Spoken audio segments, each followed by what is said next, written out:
Should you pay off your loan to your consumer proposal early? Well, that's our topic today with the Debt Matters podcast, where we help Canadians find solutions to their debt with licensed insolvency trustees from across Canada.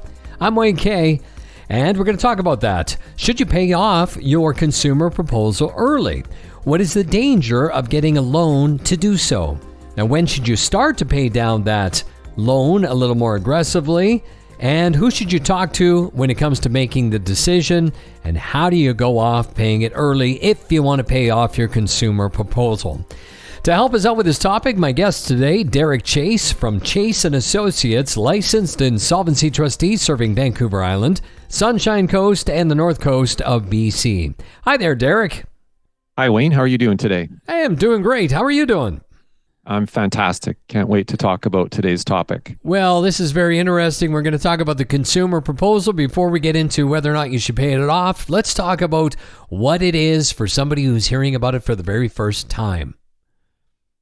Yeah, good point. A consumer proposal is a federal government of Canada option to help people reorganize their finances, specifically to make a proposal to their unsecured creditors, typically to pay back a portion of that debt over time with 0% interest.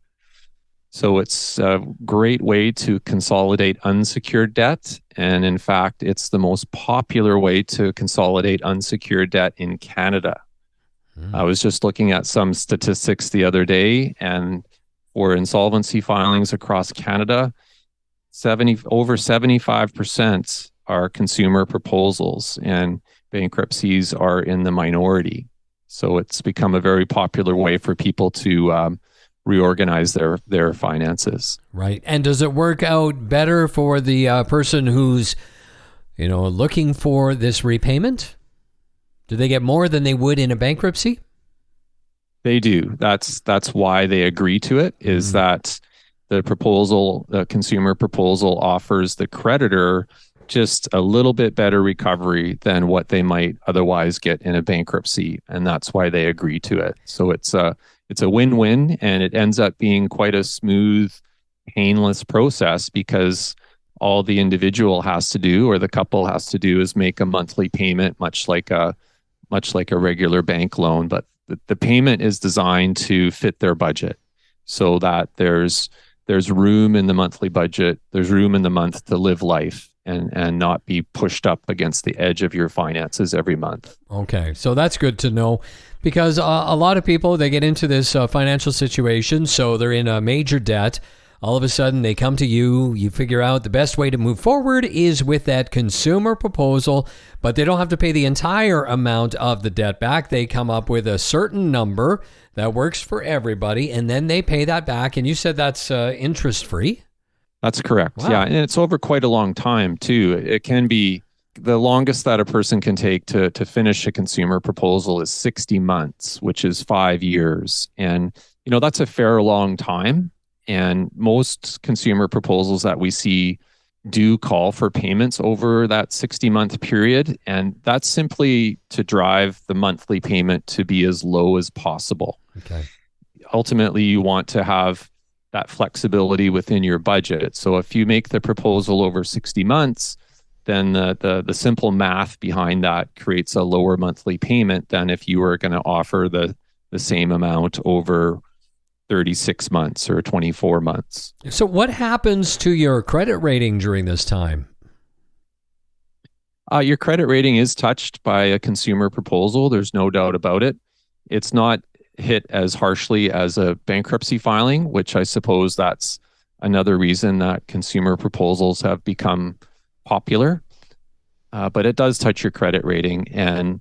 But future credit is ultimately going to be a function of what your future cash flow is. So tackling one problem at a time, you're getting control of your finances now. You're stopping the momentum that comes with a big debt load, and you're getting reorganized. So hopefully in the future, when you've saved up a little bit of money and you can show a future lender that you've got the cash flow to support a loan, you're going to qualify for that. And we see people getting loans in the future. So life goes on for sure. Okay, now why would somebody pay off this consumer proposal early? Well, we do see it happen from time to time where consumer proposals are scheduled to run for 60 months or 48 months, and people end up paying it off sooner than that, which is fantastic. I guess there could be a couple different reasons why you would want to pay it off early. If you are concerned about your overall credit history and credit score, the sooner that you finish a consumer proposal, the sooner that it's going to automatically purge off of your credit history. And it's set to purge 3 years after it's completed. So in theory, the sooner you finish it off, the better. Mm-hmm. Another reason why you might want to do that is if you're going to, let's say you're going to go into a real estate transaction. Well, that whole situation would be easier when your consumer proposal is successfully completed. And so that's another reason why you might want to pay it off early, and just to get the darn thing out of the finished. If circumstances changed and you're able to do so, why not? Just get it done. Right. I actually knew somebody who did do a consumer proposal, and they actually got a windfall of some cash. And they were wondering whether or not just to pay it all off right there and then, or whether it was better to spread it out over the year or not. I guess that does happen.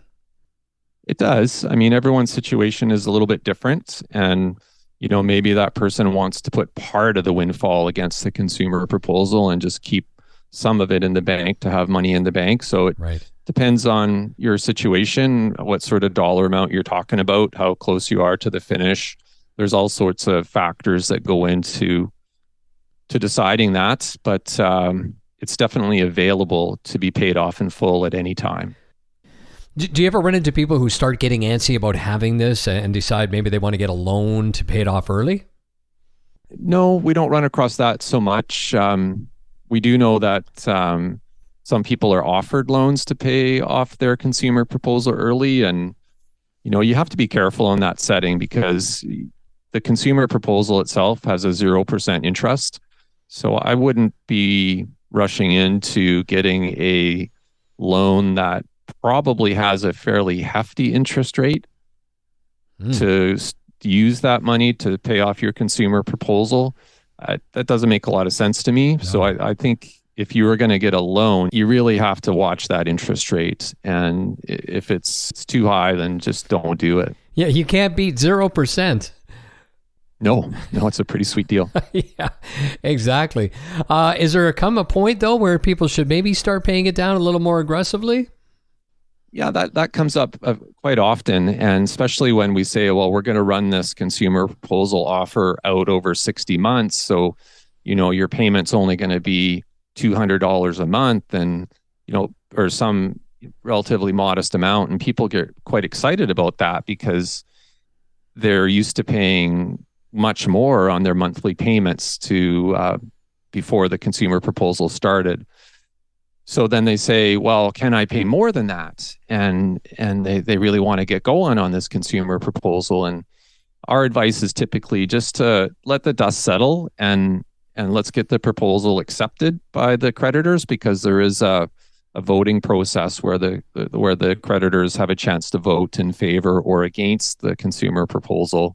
And we would also advise to just build up that contingency fund, that safety blanket of money that's just in the bank to get there first before you start focusing on your consumer proposal pay down. So, I mean, that's our advice. People can do as they wish, but I think it's wise to let maybe 12 months, 18, 24 months go by before you really start paying down your consumer proposal more aggressively. Mm-hmm. Do they keep in touch with you as the LIT who created and set up this consumer proposal through the entire process? For sure, yeah. We welcome phone calls and emails anytime for the people that we're working with. And you might recall from some of our earlier conversations that there's 2 financial counseling sessions that take place during a consumer proposal. So during those sessions, we go over where people are at in the program and how much is left to pay, amongst a whole bunch of other information about financial matters.